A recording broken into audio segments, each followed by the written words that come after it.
오늘 우리에게 주시는 하나님의 말씀은 고린도전서 3장 1절부터 9절까지 말씀인데, 앞에 화면에 비춰주는 말씀 그대로 함께 봉독합니다. 형제들아, 내가 신령한 자들을 대함과 같이 너희에게 말할 수 없어서 육신에 속한 자 곧 그리스도 안에서 어린 아이들을 대함과 같이 하노라. 내가 너희를 젖으로 먹이고 밥으로 아니하였노니 이는 너희가 감당하지 못하였음이거니와 지금도 못하리라. 너희는 아직도 육신에 속한 자로다. 너희 가운데 시기와 분쟁이 있으니 어찌 육신에 속하여 사람을 따라 행함이 아니리요? 어떤 이는 말하되 나는 바울에게라 하고 다른 이는 나는 아볼로에게라 하니 너희가 육의 사람이 아니리요? 그런즉 아볼로는 무엇이며 바울은 무엇이냐?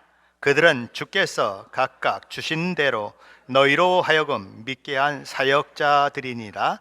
나는 심었고 아볼로는 물을 주었으되 오직 하나님께서 자라나게 하셨나니 그런즉 심는 이나 물 주는 이는 아무것도 아니로되 오직 자라게 하시는 이는 하나님뿐이니라. 심는 이와 물 주는 이는 한 가지이나 각각 자기가 일한 대로 자기의 상을 받으리라. 우리는 하나님의 동역자들이요 너희는 하나님의 밭이요 하나님의 집이니라. 아멘. 우리는 우리를 위해 십자가에 달려 죽으시고 부활 승천하신 우리 주님의 구원 사역을 통해서 믿음으로 구원받은 자들입니다. 하나님과 원수된 관계에서 화목된 관계로 변화되었고 하나님의 진노가 아니라 하나님의 자녀로서 하나님의 모든 은혜와 복을 누리게 되었을 뿐만 아니라 평안과 기쁨, 인생의 진정한 목적과 의미를 깨닫고 그 길을 걸어가는, 이전과는 완전히 다른 사람, 새로운 피조물의 삶을 살게 된 사람들입니다. 그래서 고린도후서 5장 10절 말씀 이렇게 말씀합니다. 그런즉 누구든지 그리스도 안에 있으면 어떻게 하라고요? 새로운 피조물이라. 이전 것은 지나갔으니 보라 새 것이 되었도다. 우리는 하나님의 자녀로 하나님의 특별한 관심과 사랑을 받는 자로 그렇게 세워졌습니다. 그리고 주의 이름으로 구하는 것마다 하나님이 응답하시겠다라고 하는 약속을 받고 있는 가운데 있습니다. 하지만 그럼에도 불구하고 세월이 가면 갈수록 우리의 신앙의 현실이 만만치 않다는 것을 깨닫는 데에는 그리 많은 시간이 필요하지 않습니다. 그리스도인이 된다고 하는 것은 믿음으로 받기만 하면 되어지는 일이지만 그리스도인으로 살아가는 것은 왜 그리 어려운지, 우리는 그래서 그리스도인이 되고 난 이후에 신앙의 길을 걸어가면서 종종 깜짝깜짝 놀라는 것이지요. 사실 예수 믿기 전보다 예수 믿은 후의 삶이 훨씬 더 힘이 듭니다. 우리는 종종 그럴 때 왜 이런 거지? 그러며 당혹스러워하기도 하는 것이죠.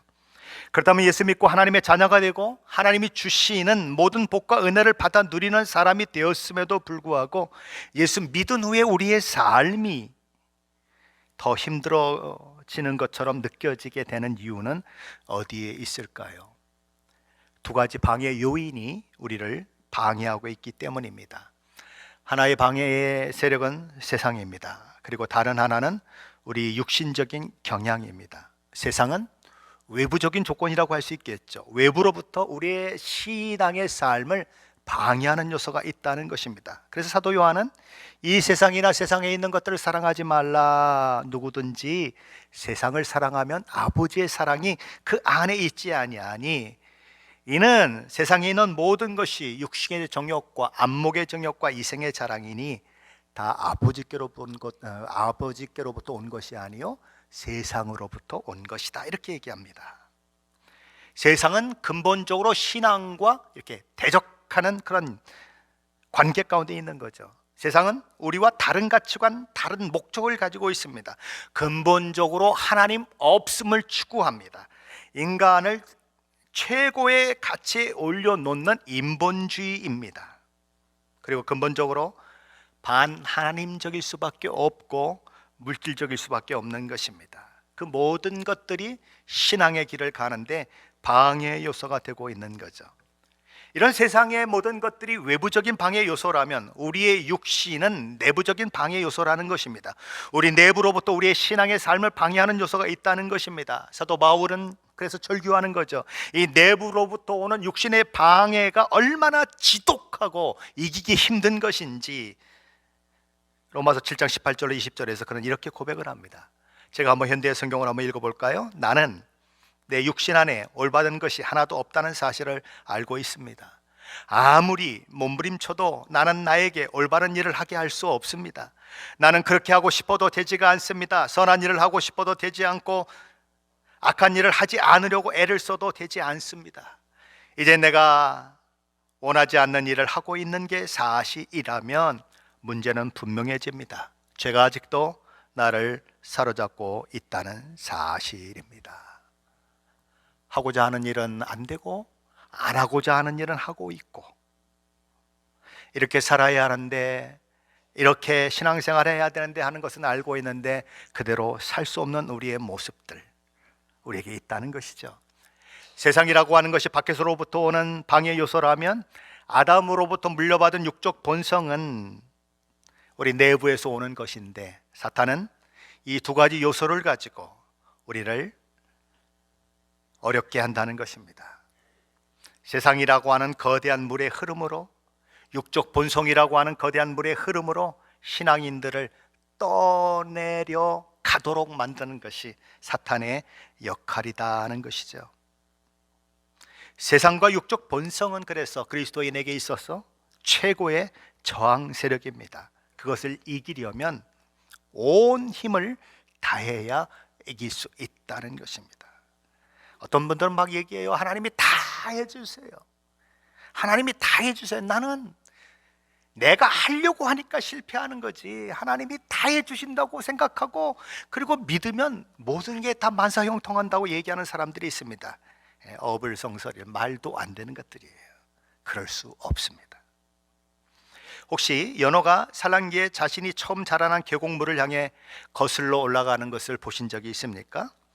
우리 동네에 메도데일 파기라고 하는 것이 있는데 매년 산란기의 연어들이 알을 낳기 위해서 이 물줄기를 막 거슬러 올라가는 그런 모습을 확인하게 되죠.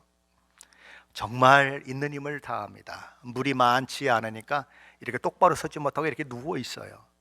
그런데 여기 이렇게 올라가려면 계속 위로 올라가야 되잖아요. 근데 어떤 데 보면 이렇게 계단처럼 이렇게 조금 높은 부분이 있잖아요. 그러면 이렇게 있던 게 그냥 펄딱 뛰고, 안 되면 다시 또 펄딱 뛰고, 그러다 힘이 지치면 또 가만히 좀 죽은 것 같이 있다가 다시 힘을 다해서 펄딱 뛰어서 또 그 위로 올라가고, 그렇게 정말 사투를 벌이는 것처럼 그렇게 올라가는 거예요.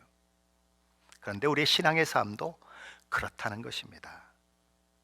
신앙의 삶은 근본적으로 세상의 거센 물결을 거슬러 올라가는 것이기 때문에, 육신의 본성의 물결을 거슬러 올라가는 것이기 때문에 엄청나게 힘이 든다는 거죠.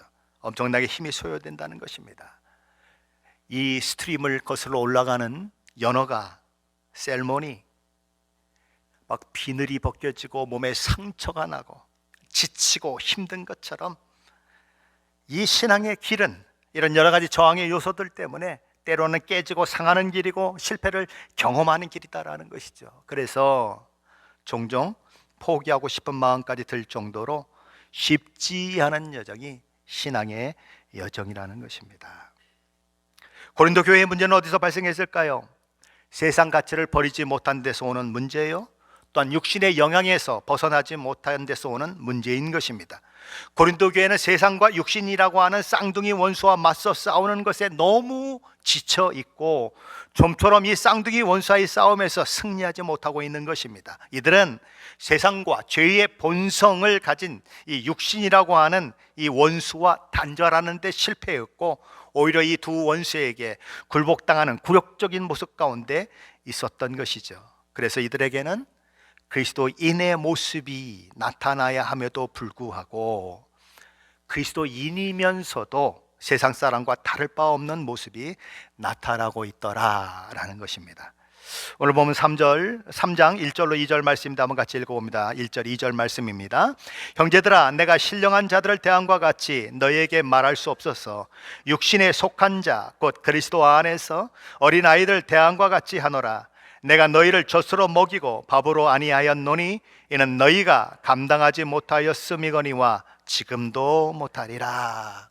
사도 바울은 고린도 교회 성도들을 향해 형제들아 라고 부릅니다.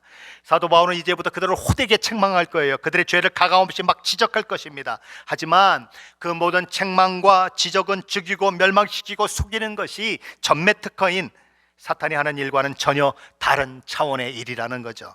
죽이기 위해서 하는 말이 아니라 살리기 위해서 하는 말이고, 멸망시키기 위해서 하는 말이 아니라 견고하게 세우기 위한 것이고, 속이기 위해서 하는 말이 아니라 하나님 앞에서 참말을 하는 것이요, 그들 참 진리 가운데 이르기 위한 것이다. 그래서 형제들아 라고 부르는 것입니다. 형제들아 라고 하는 이 말 속에는 이 사도 바울의 그들을 향한 인정과 사랑이 함께 담겨 있는 것이죠. 그리고 형제들아 라고 하는 이런 표현은 그들이 비록 구원받지 못한 세상 사람처럼 여러 가지 실수와 실패를 범하고 있고 종종 죄에 넘어지고 깨어진 그런 연약함을 가지고 있지만, 그럼에도 불구하고 여전히 그들은 구원받은 하나님의 자녀들이요, 그들의 구원이 취소되거나 변경될 수 없다는 사실을 고린도 성도들에게 확인시켜주는 호칭이기도 한 것입니다. 내가 너희를 많이 책망한다. 너희는 육적인 사람과 똑같다. 어쩜 그렇게 세상 사람과 다를 바가 없니? 라고 책망하고 있지만, 형제들아 라고 부름으로써 그럼에도 불구하고 너희는 하나님의 자녀라고 하는 것을 기억해라, 그렇게 얘기하는 것이죠. 더 나아가 형제들아 라고 하는 이 표현은 우리가 가족이다 이런 뜻입니다. 남의 자식을 불러서 몽둥이로 때리는 사람이 있습니까? 없습니다. 내 자식이기 때문에 잘못하면 때리고 야단도 치고 하는 것이죠. 그렇다는 거예요. 내가 너희를 왜 야단치는가? 형제이기 때문에 그렇다. 가족 식구들에게 조언을 하는 것처럼, 권면을 하는 것처럼 그렇게 하고 있으니, 그러니 내 말을 고깝게 듣거나 그러지 말고 정말 사랑의 그런 권면으로 받아들여라, 그렇게 얘기하는 것입니다. 그 다음 바울이 고린도 교회 성도들에게 제일 먼저 한 이야기는 무엇입니까? 바울은 내가 신령한 자들을 대함과 같이 너희에게 말할 수 없어서라고 이야기합니다. 신령한 자, 누구를 말할까요? 구원받은 자를 가리키는 표현입니다. 예수 믿고 구원받은 자로 그 안에 성령 하나님이 내주하고 있는 그 몸이 하나님의 성전이라고 불리우는 자를 말합니다. 하지만 바울은 이들을 신령한 자와 같이 대할 수 없게 되었다, 이렇게 얘기합니다. 이들의 믿음의 출발선은 분명히 있었어요. 하지만 마치 계속 제자리에서 뛰고 있는 것처럼 그런 상태 가운데 있기 때문에 내가 너희를 신령한 자라 부르기가 참 어렵다. 신령한 자라면 신령한 자의 합당한 모습이 나타나야 되는데, 신령한 자의 모습과는 정반대의 모습이 나타나고 있기 때문에 내가 너희를 신령한 자라고 부르기가 어렵다, 그렇게 얘기하는 거예요. 이들 중에는 이미 예수 믿은 지 오랜 세월이 지난 사람들이 있습니다. 하지만 이제 막 예수를 막 믿은 그런 사람처럼 변화가 없다는 거예요. 의롭게 되는 것은, 하나님의 자녀가 되는 것은 신분의 변화인데, 그것은 믿을 때 일어나는 것입니다. 그러나 신분에 걸맞는 그런 사람으로서의 변화는 일어나지 않는 상태 가운데 있는 사람들이 누구였는가? 바로 고린도 교회 성도들이었다라는 거죠. 그러다 보니 어떤 사람이 한 아이를 불쌍히 여겨서 그를 입양해서 집에 데려다가 깨끗이 씻기고 좋은 옷을 입히고 자기 방을 만들어주고 저 좋은 침대에 포근한 이불에 덮어주고 또 옷에 이렇게 잠옷을 입히고 애야 잘 자라, 잘 자라 그랬죠. 근데 침대에 들어갔습니다. 이불을 쫙 덮었습니다. 잠이 안 와요. 도대체가 낯설고 잠이 안 와요. 그래서 결국은 그냥 몇 시간을 뒤척뒤척하다가 구석에 있는 상자를 하나 부셔가지고는 밖으로 나가는 것입니다. 그리고 현관 앞에서 거기에다가 이 박스를 깔아놓고는 자는 거예요. 왜요? 맨날 쓰레기통 옆에서 그러고 자는 게 습관이 되어 있어서 그래야 잠이 잘 오는 거예요. 따뜻한 게 이게 안 되는 거예요. 조금 차가운 공기가 있고, 그죠? 그래야 잠이 오는 거예요. 그래서 잠을 자는 거예요. 그 아이에게 공부를 가르치려고 그러면 막 온 몸이 막 뭐 주리를 튼다 그러죠. 안 되는 거예요. 왜요? 아이들하고 딱지치기 하고 노는 게 습관이 되어 있는데 공부하려고 하니까 이게 안 되는 거예요. 마치 그것처럼 예수 믿고 구원받았는데도 불구하고 과거의 삶에서 벗어나지 못하고 있는 그런 사람들이 있다. 그래서 사도 바울은 고린도 교회 성도들을 향해서 어린아이와 집 밖에는 너희를 대할 수 없다라고 한탄하는 것입니다. 그들은 신령한 자이지만 육신에 속한 자 같았습니다. 그들은 지금 이 시점이라면 당연히 어느 정도 자란 모습을 보여야 마땅하지만 여전히 어린아이 같았습니다. 어린아이 같았습니다. 육신에 속한 자? 이런 말은, 육에 속한 자라고 하는 말은 다른 표현이에요. 고린도전서 2장 14절에 보면 육에 속한 자는 하나님의 성령의 일을 받지 아니하나니라는 말이 있는데, 여기 육에 속한 자라고 하는 것은 구원받지 못하고 믿지 않음으로 인해 아직 성령이 그 안에 내주하지 않고 있는, 거듭나지 않은 사람을 가리키는 거예요. 하지만 육신에 속한 자라고 하는 것은 이미 구원받고 거듭났고 성령이 그 안에 계심에도 불구하고 여전히 육신의 욕심을 따라 살아가는 사람들, 육신이 행하고자 하는 그런 욕망대로 사는 사람들을 이야기하는 것입니다. 신령한 자가 되었지만 신령한 모습은 나타나지 않고 옛사람의 모습만 나타나고 있는 사람, 인간의 타락한 인성을 따라, 아담의 본성을 따라 사는 모습이 여전히 나타나고 있다라는 거죠. 아직 갓난아이 같다. 바울은 여전히 젖만 먹고 있는 그들이 안타까운 것입니다. 이제는 밥을 먹어야 하는데, 이제는 딱딱한 음식을 먹어야 하는데 젖만 먹는 그들이 너무나 안타까운 거죠. 젖은 신생아가 먹는 것입니다. 밥은 젖을 땐 아이가 먹는 것입니다. 젖은 액체이고 밥은 고체입니다. 그러기에 젖은 그냥 삼켜버리면 그만이고 밥은 꼭꼭 씹어 먹어야 하는 것입니다. 갓난아이가 처음엔 젖을 먹어요. 그러나 조금 있으면 이유식도 함께 먹고 젖도 먹습니다. 나중엔 밥을 먹고 이렇게 젖을 먹는 것을 끊어버리죠. 그것이 정상적인 아이의 성장 과정인 거예요. 하지만 고린도 교회 성도들은 성장이 멈춘 비정상적인 아이 같아서 밥을 먹어야 하는 시기인데도 불구하고 젖만 먹고 있더라라는 거죠. 육신의 욕망이 뿌리 뽑히지 않은 채 여전히 육신의 욕망을 따라 사는 그런 모습을 보이고 있었다는 거죠. 예수 믿으면 하루아침에 거룩하게 될까요? 예수 믿으면 하루아침에 완벽한 사람이 될까요?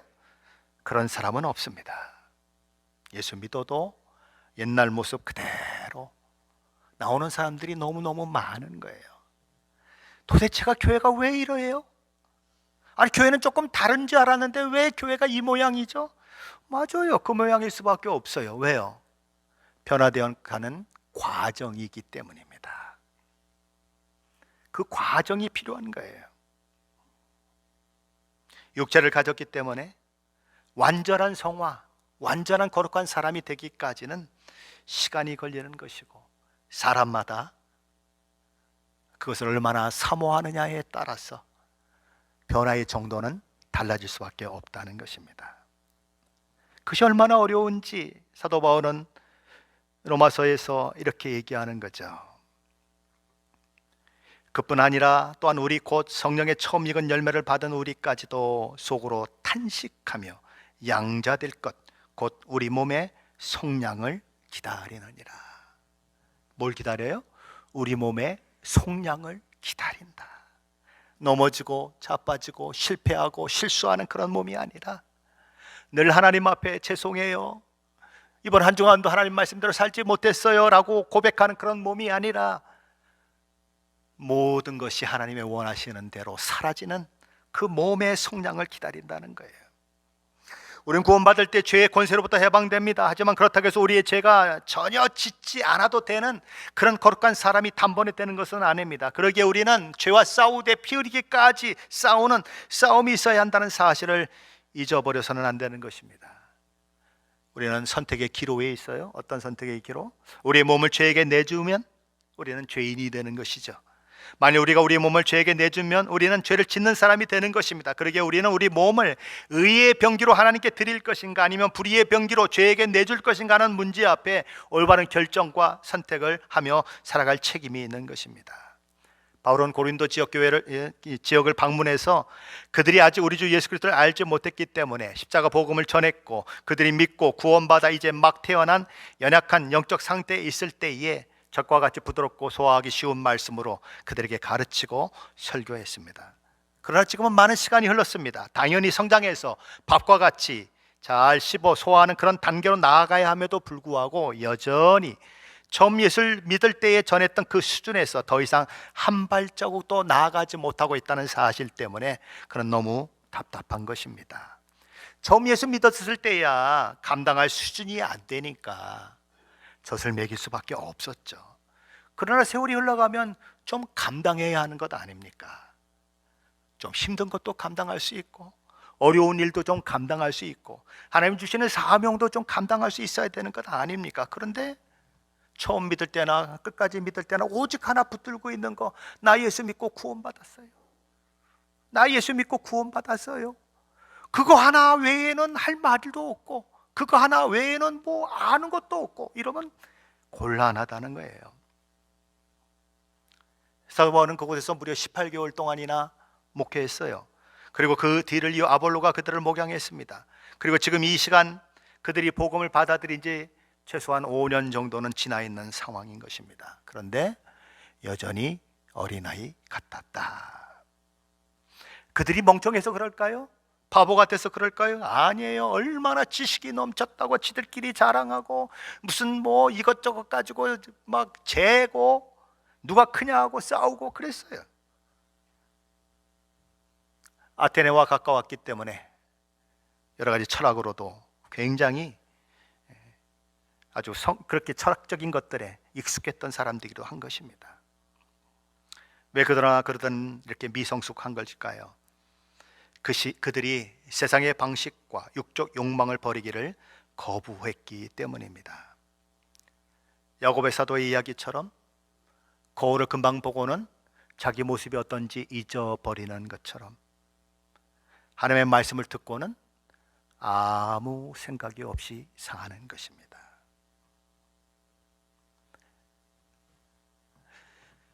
예배당에 와서 하나님의 말씀을 듣지만 문 열고 딱 나가면 아무것도 생각이 안 나요. 교회에 와서는 하나님을 찬양하고 손을 들고 찬양하지만 나가면은 하나님을 믿는지 안 믿는지 전혀 구별이 안 돼요. 그저 세상 방법대로 사는 것입니다. 세상이 추구한 대로 사는 것입니다. 그러면 어떻게 됩니까? 계속 어린아이인 거예요. 자신이 버려야 할 것들을 그냥 끝까지 껴안고 그걸 그냥 가지고 있고 그런 모습이 있는 거죠. 마치 보물이나 되는 양 붙들고 놓지 않는 그런 자들이 있는 것입니다. 그래서 히브리서 저자는 히브리서 5장 12절로 14절에서 히브리 독자들의 형편이 고린도 교회 성도들과 별반 다르지 않다고 이렇게 이야기를 하고 있습니다. 때가 오래되므로 너희가 마땅히 선생이 될 터인데 너희가 다시 하나님의 말씀의 초보가 무엇인지 누구에게 가르침을 받아야 할 것이니 젖이나 먹고 단단한 식물을 못 먹을 자가 되었도다. 이만한 세월이 흘러갔으면 마땅히 선생이 되어서 다른 사람을 가르칠 정도의 수준이 되고 다른 사람을 만나면 왜 예수를 믿어야 하는지 예수를 믿는 것이 얼마나 중요한 것인지 얘기할 수 있을 만한 수준이 돼야 한다고 생각을 했는데 아직도 가장 기본적인 말씀의 기초적인 것을 누군가 설명을 해줘야만 하는 상황이다 이 얘기를 하는 거예요. 아직도 젖먹이다. 그리스도인이 성숙하지 못하는 이유가 뭡니까? 육신적인 모습에 머물러 있는 이유가 뭡니까? 하나님 주신 영적 유전자가 잘못됐을까요?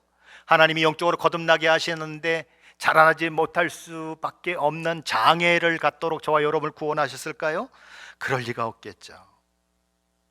사실은 그 자신의 무엇을 선택하면서 하느냐에 문제가 있는 것입니다.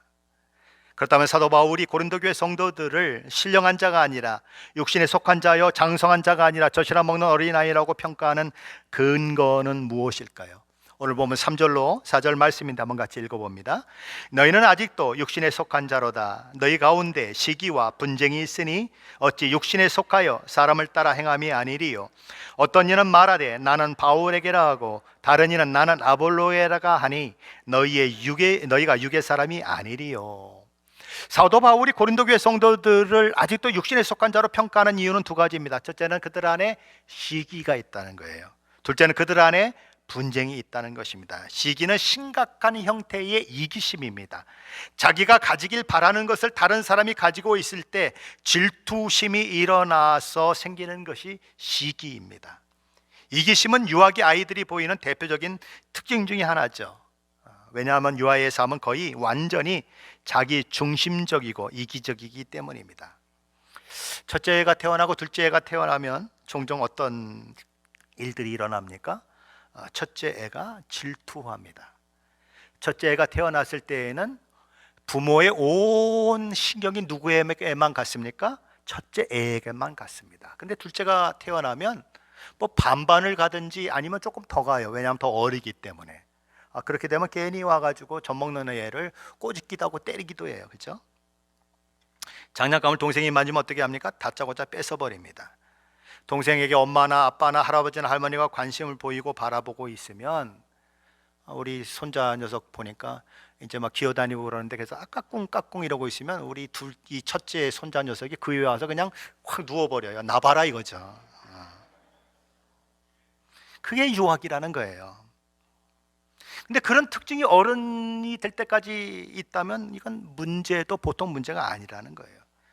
그런데 고린도 교회 성도들이 많은 세월이 흘러갔는데도 불구하고 지금도 그런 모습을 가지고 있다. 시기와 분쟁이 그들에게 나타난다.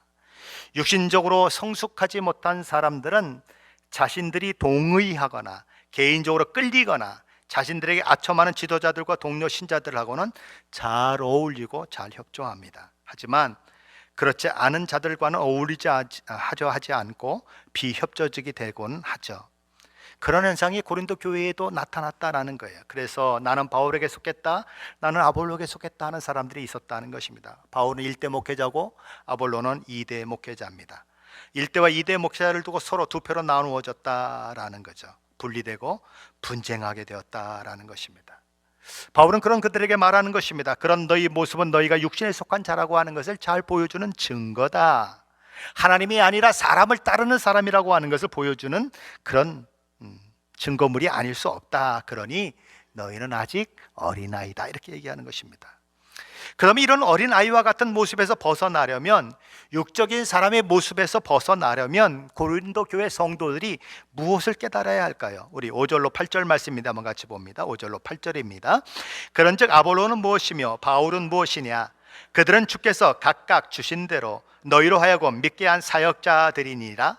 나는 심었고 아볼로는 물을 주었으되 오직 하나님께서 자라나게 하셨나니 그런즉 심는 이나 물 주는 이는 아무것도 아니로되 오직 자라게 하시는 이는 하나님 뿐이니라. 심는 이와 물 주는 이는 한 가지이나 각각 자기가 일한 대로 자기의 상을 받으리라.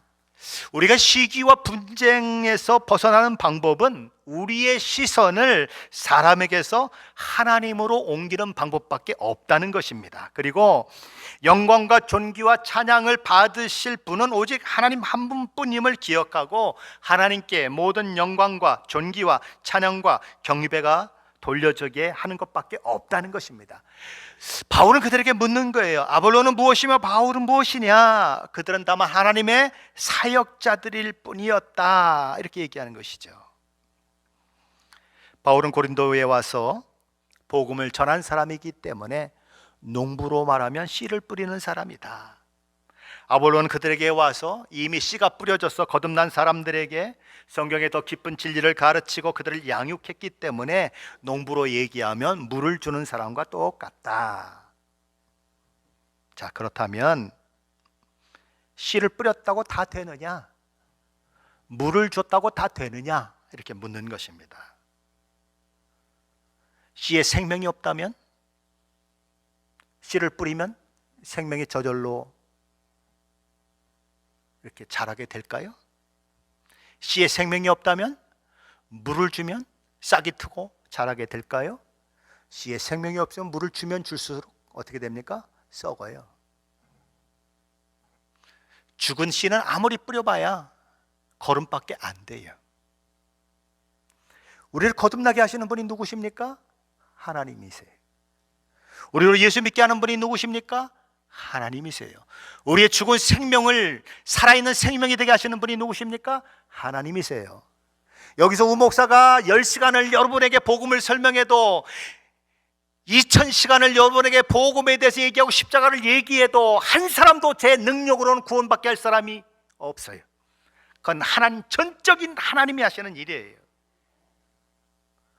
하나님이 생명을 주시고 하나님이 자라게 하시는데, 마치 바울이 생명을 주는 것처럼, 아볼로가 생명을 자라게 하는 것처럼 왜 착각하느냐라고 사도 바울은 지금 이야기하는 것이에요.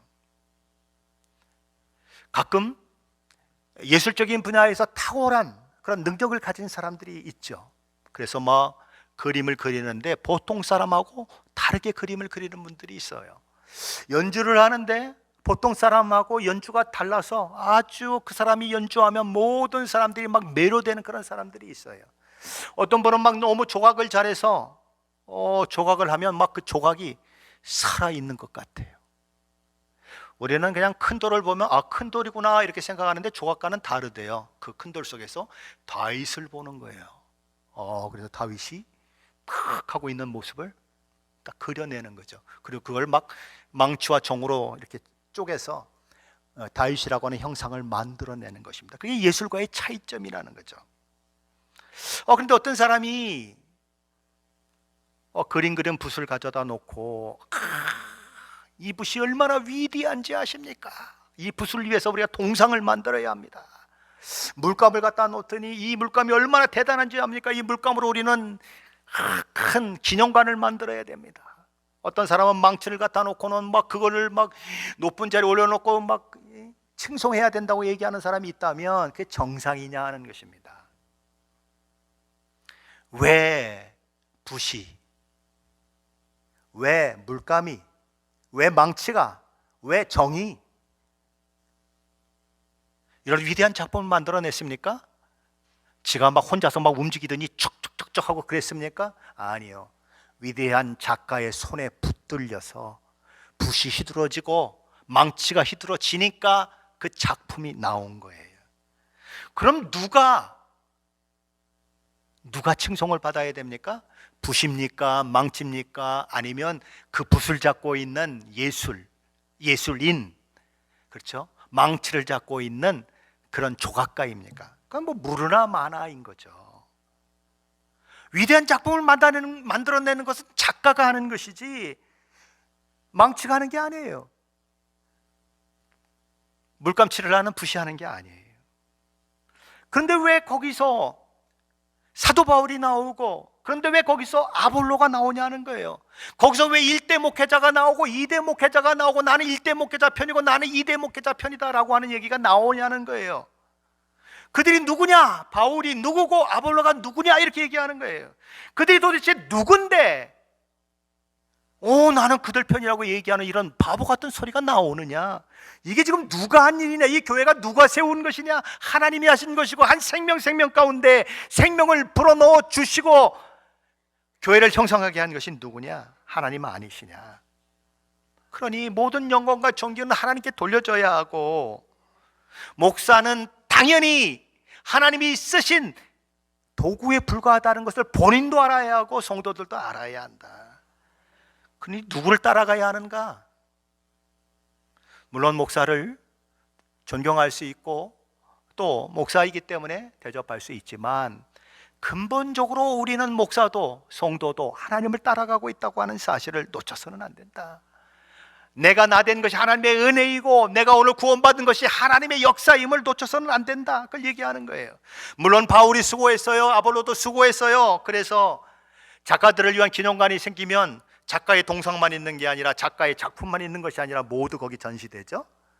물감도 전시되고 붓도 전시되고 망치도 전시되고 또 정도 전시돼요. 누구 때문에 전시됩니까? 작가 때문에 전시가 되는 거예요. 아볼로도 수고하고 바울도 수고했어요. 그 수고를 하나님이 알아주실 거예요. 그러나 그럼에도 불구하고 그들이 수고했다고 인정받는 이유가 뭐냐?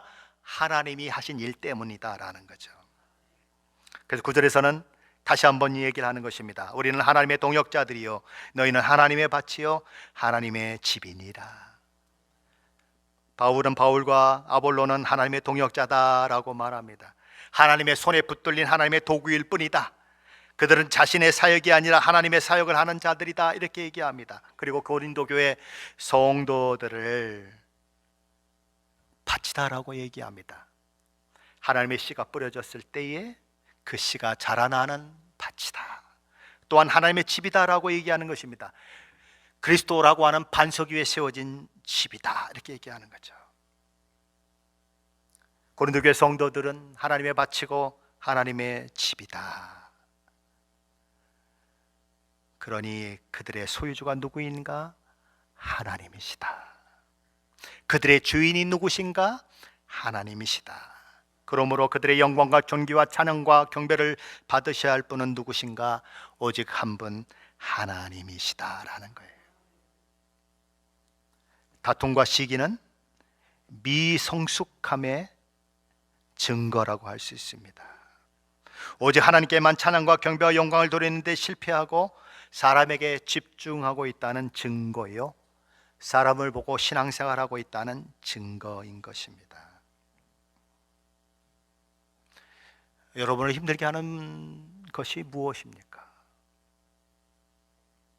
왜 여러분의 마음에 시기가 일어나고 여러분의 마음에 다툼이 일어납니까? 하나님을 바라봤는데 그런 일들이 일어납니까? 아니면 사람을 바라봤더니 그런 일이 일어납니까?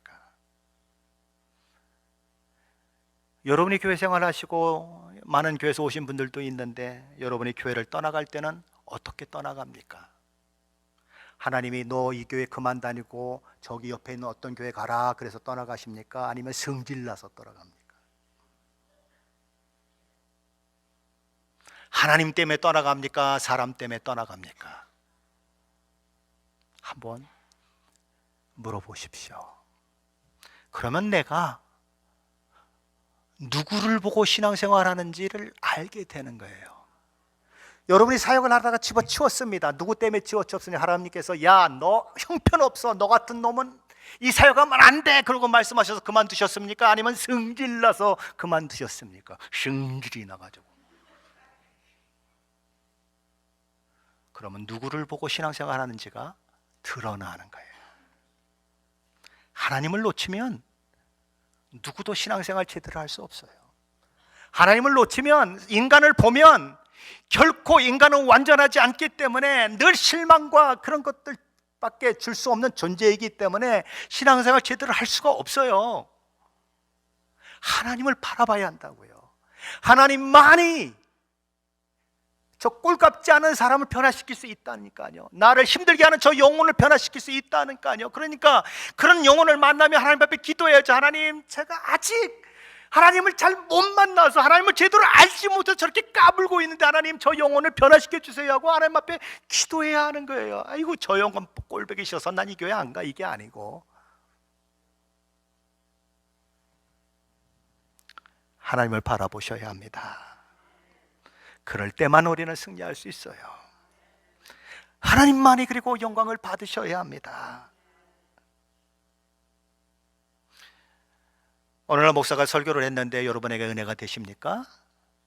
그러면 목사가 잘했다고 얘기하지 마시고 하나님이 목사님을 잘 사용하셨네요. 하나님 목사님을 사용하셔서 내게 은혜를 주시네요. 이렇게 말씀하셔야 되고 저도 그렇게 알아야 합니다. 사랑하는 성도 여러분, 오직 존귀와 영광과 찬양을 받으실 분은 하나님 한 분뿐이십니다. 그분에게 영광 돌리시고 그분을 위해서 살고 그분을 위해 삶을 던지는 귀한 일들이 저와 여러분 가운데 있으시기를 예수님의 이름으로 간절히 축원합니다.